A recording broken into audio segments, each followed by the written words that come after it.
Ticket থেকে বাড়ছে অনুপ্রবেশ, টাকা দিলেই মিলছে আধার কার্ড ও ভোটার কার্ড। অনুপ্রবেশের কথা মেনে নিল রাজ্যের শাসক দলও। টাকার বিনিময়ে তৈরি হচ্ছে আধার কার্ড। বাংলাদেশ থেকেই এ রাজ্যে আসছেন অনেকে।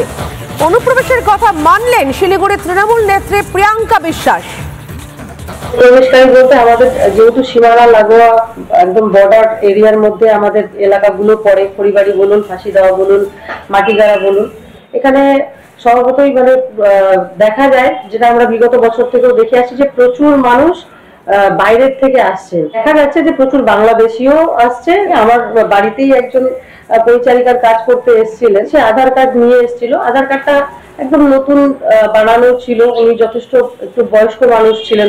ওনাকে আমি একটু ভাবে জিজ্ঞাসা করাতে যে তুই কার্ডটা কবে বানিয়েছো, তো বলছে এই তো কয়েকদিন হলো হাতে পেলাম, মানে এইভাবে বলছিল। তো কোথা থেকে এসছো, কোন জায়গা থেকে? প্রথমে সে অস্বীকার করছিল কুচবিহার থেকে এসছি। স্বীকার করলো যে সে 3 মাস হলো এসছে, সে বাংলাদেশ থেকে এসছে।